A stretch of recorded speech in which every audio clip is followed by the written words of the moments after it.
Hey, what's up, everybody? Welcome back to the first live Sports Talk with Hawk. Today, we're going to go over the Los Angeles Rams, a team that I absolutely love. Absolutely love what they have cooking on defense, but they've got some questions on the offensive side of the ball. So let's see what 2025 could bring. Here we go, guys.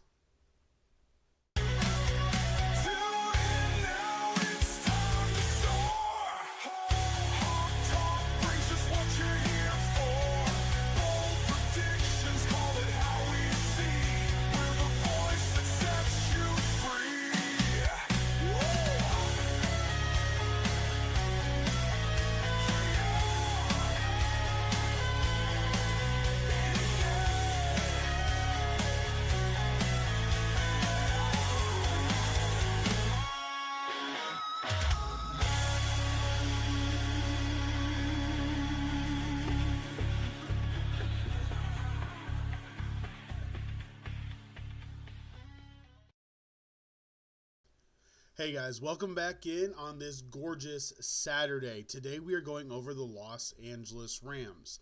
The numbers really kind of lied, except for the fact when you look at the division that they are in. So this team is one of the best coached teams, one of the best run organizations, especially after moving out to Los Angeles. Les Snead, Stan Kroenke, Sean McVay have all worked really, really well together to ensure that this team never falls off a cliff, even with retirements, even with different issues that happen. And honestly, they are a perfect picture of what you could do if you just stay focused on the goal. So when I was looking at everything, got the handy-dandy pad here, the offensive numbers weren't great. 2024 definitely wasn't the best year. The offensive line was injured basically the first 6 weeks, 7 weeks of the year. Then they started getting players back. And then things started to click later in the year. So the numbers are a little skewed. But they are absolutely, like the Pittsburgh Steelers, such a well-run organization, they're never out of it. You look at the numbers, 2024, they were the 15th best offense in the league, averaging 331 yards a game. They were the 10th best passing offense at 227 yards a game, and this was actually a little lower than I thought. They were 24th in rushing, with 104 yards a game, yet Kyren Williams, I have him on my fantasy team, always had well over 85 yards. It was a great year for Kyren Williams, but he was the only running back that they used. Blake Corum, for whatever reason, didn't get used that often. It was mainly Kyren Williams' show. So offensively, after a really slow start, they ended up dead middle of the pack. Then you look at defensively. And to finish offense, they averaged scoring 21 points per game. And then you look at defensively. It was the exact same thing. New defensive coordinator, Chris Shula. I love his game plan, but really young defense. Year 1 guys, year 2 guys. I think there's only three or four guys on that defense that had 3 or more years experience. Like outrageously young.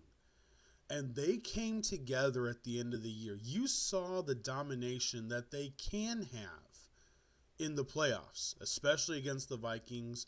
And that game against the Eagles kind of proved you don't want to play these guys.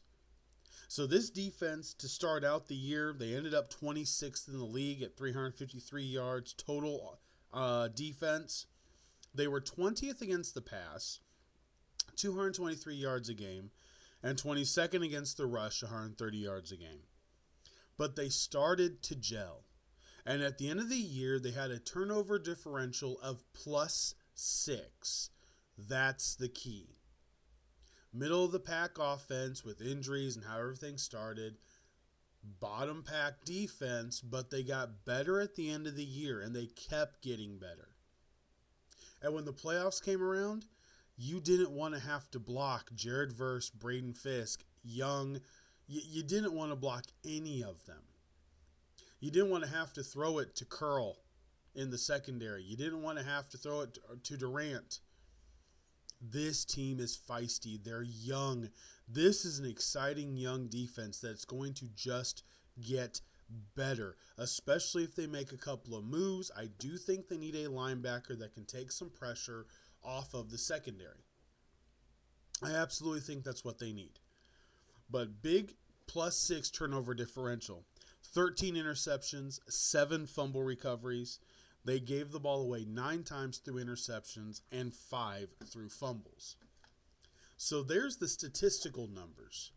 They finished first in the NFC West, made the playoffs, got the home game that ended up being in Arizona because of the fires, beat the Vikings handily, went to Philadelphia in the middle of a blizzard, and if it wasn't for I would actually say 2 dropped passes, beat Philadelphia, and Philadelphia is not even in the Super Bowl. Arguably, the hardest game that Philly played was the Rams. That blizzard leveled everything, and at the end of the day, you showed how much coaching can matter. Philly was definitely the better team. On paper, the better team. But coaching kept the Rams in it. The weather obviously helped, but Sirianni couldn't react. I will say this forever. Sirianni is going to be one of the worst coaches to ever win a Super Bowl. Because he doesn't coach well. He doesn't react. He doesn't have reactions. He was lost against Sean McVay. Sean McVay outcoached him in that playoff game. He just didn't have the players, the ability at the end of the game to be able to outdo the talent that was sitting on the Philadelphia roster. This team has a bright future. $46 million in cap space. Only 19 free agents. 16 of them are unrestricted. They only have 6 picks in the draft, which is kind of normal for them because they've been trading everything away and they end up using most of the time their 4th and 5th round picks very wisely, and that's basically what happens. But I want to look at let's go look here. The free agents that are going to be available. So, when you look at this, let's see, where'd the Rams go? There they are. So when you look, obviously the biggest one that's going to be on here is Joseph Noteboom, the tackle. But then the other tackle, Alaric Jackson, is also a free agent.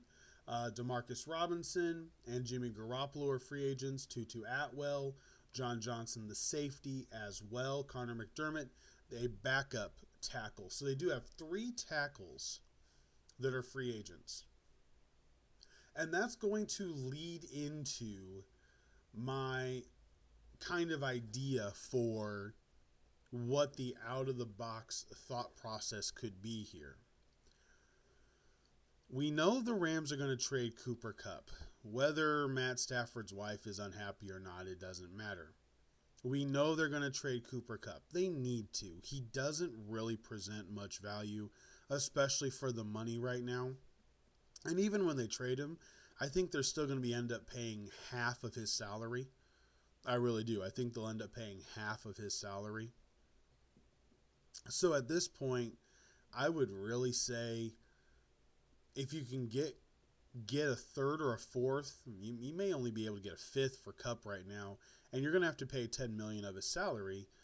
But you know what? It may work out better that way. 26th pick in the draft. I think you kind of need to trade up.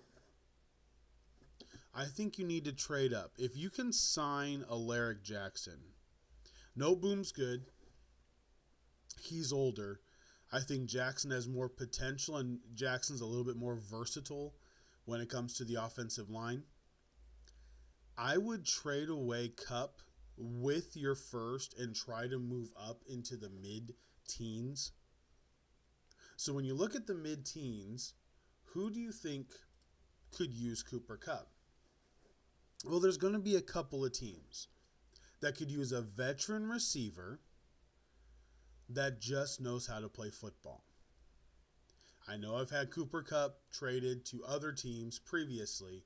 He will have a market. The number one team I look at here, though, is going to be the Atlanta Falcons. They want to run the ball. They want to be dynamic with Penix. Drake London is really good. I think Kupp could teach him even more. Darnell Mooney is not the guy that's going to be there. Ray McLeod, he's shifty, great as a returner. You need another guy to go with London. There's no receivers in this draft that are going to make Atlanta better, and Atlanta's got to get better on defense. So to trade their 15th pick overall to get Kupp and just move back in the first round would make sense. You could say they could make a trade with Cincinnati. Cincinnati doesn't want to pay T. Higgins. They'll pay the $10 million for Kupp, and maybe they'll trade back. But I think that's where you're going to be looking. It's going to be a minimal trade up, but then you'll get an offensive lineman for the Rams in that area for them to then be able to groom and get cheaper on the offensive line. They're going to have to pay their defense. They've got 2 more years of basically a free defense. They've got to use it. Jared Verse is free. Durant is free. Fisk is free. Right now, Young is still free. Turner is still relatively free. He's only got 1 more year, I believe. But the defense is basically free. So when you put everything all together, this team is set up to succeed in the future and very, very well. No questions. Very well. I like everything about where the Rams are. They're one of my favorite teams to watch. They're one of my favorite organizations to watch how they manipulate everything. They've got cap space. That's something that the Saints and the Broncos don't really have. So they've done it correctly. Aaron Donald retired. They moved off of a couple other older players. They spent some money on the offensive line. They need that offensive line. I do know that there are a lot of rumors, and they have been verified. Stafford is definitely on the trade block. Like, I wouldn't do it. I would not do it.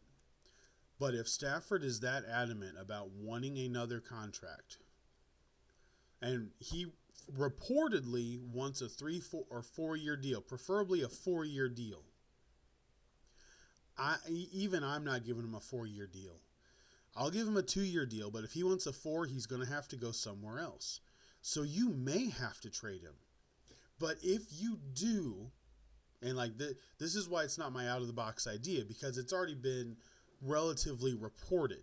I thought about it in the offseason. I never brought it up. My buddy and I were talking the other night. And I was saying, we talked about different things that could have happened because the Rams were, at the trade deadline, didn't look like they had much life to be able to go forward and make the playoffs, especially winning the division. They weren't sitting there.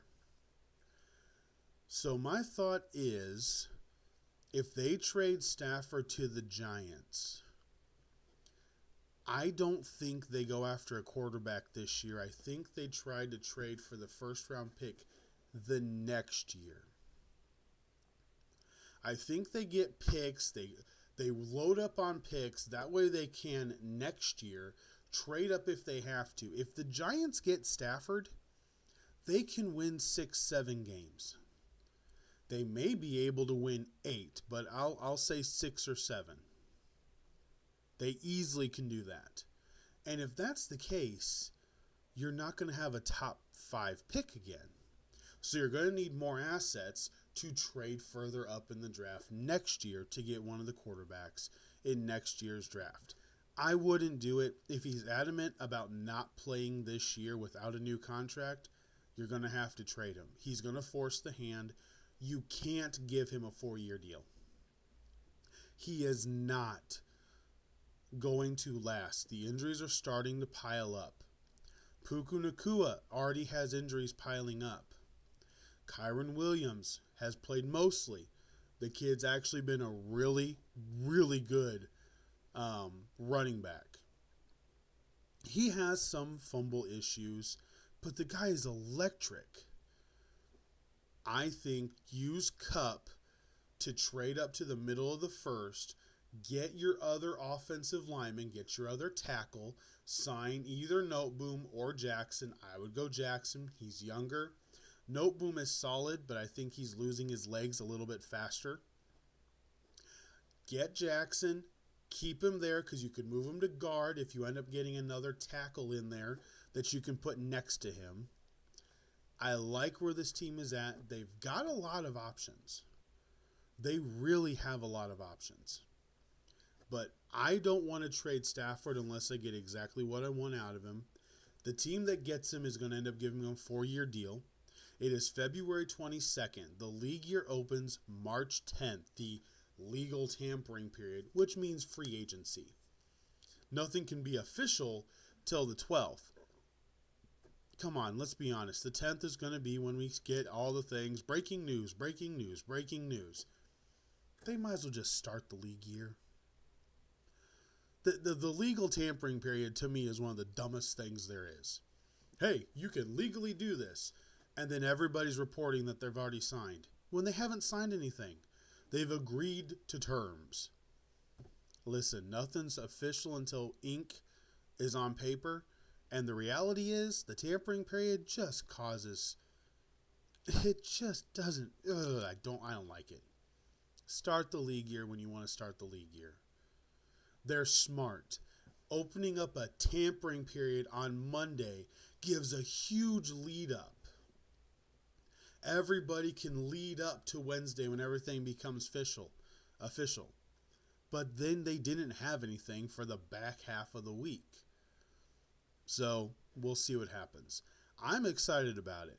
I think it's actually going to be a lot more interesting than what we've had in the past because of how bad the draft is. Teams will be looking to move for pieces from other teams. And they're going to be willing, depending on how the compensatory picks play out, because I didn't think about this when I did the Niners snapshot. The Niners are going to get a compensatory pick for hiring Robert Saleh. Don't forget that. The compensatory picks are calculated a bunch of different ways. Who you've hired, who you've lost, who got promoted, different things like that. And then on top of that with the free agents. So it's going to be interesting to see how all the compensatory picks play out. And after that is when I think teams are going to really make the decision on trading for the pieces, trading picks that you can trade. And it's going to get fun. I believe it's going to be a lot of fun. I absolutely believe it's going to be a blast. And I can't wait for it. I absolutely can't wait for it. Because at the end of next year, I'm thinking Stafford's going to get traded. I don't like it. I think he will get traded. I think it's going to be a lot like the Joe Flacco Ravens, the Rex Ryan Jets. I think that's kind of going to be how this is. Next year, it's going to be a lot of run.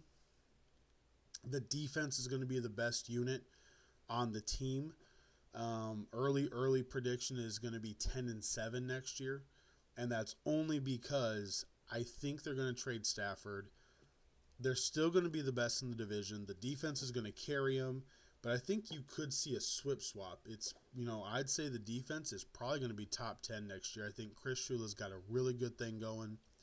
I think the offense without Stafford is just going to be good enough. They'll hover right around 20th is my guess.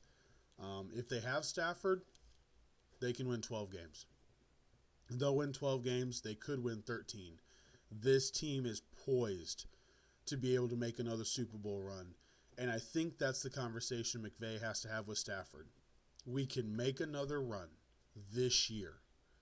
We can make this run. We've got 1, maybe 2 years, and then they're going to have to look at the quarterback, getting a new quarterback, kind of retooling for a year, and then they'll be able to come back again. But they got this year. If Stafford's there, they trade Kupp, get a new receiver in there. They got plenty of things they can get in. They got plenty of receivers they could bring in. That I am not concerned about. So we'll see what happens. We will see what happens. But it is a glorious Saturday. It is warmer. We are above freezing. Hallelujah, for the first time in well over a week. So outside isn't nearly as bad. And hopefully you guys are safe. The weekend is going well where you guys are at. I am going to start working on tomorrow's podcast. Tomorrow, we are doing the Green Bay Packers.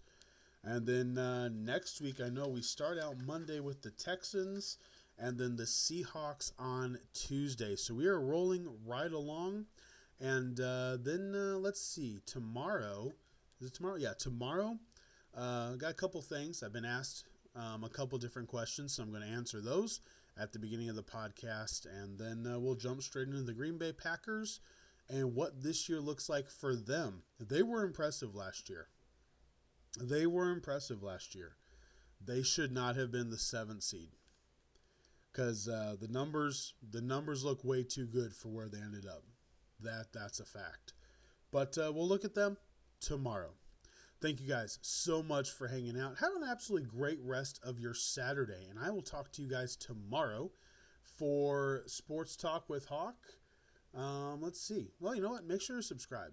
That helps. Make sure to subscribe. It does help the channel. Like the podcast. That really helps the channel. And as always, I appreciate each and every one of you. Now, for Sports Talk with Hawk. I am Hawk. Have an absolutely fantastic weekend, and I will see you guys tomorrow. Take it easy.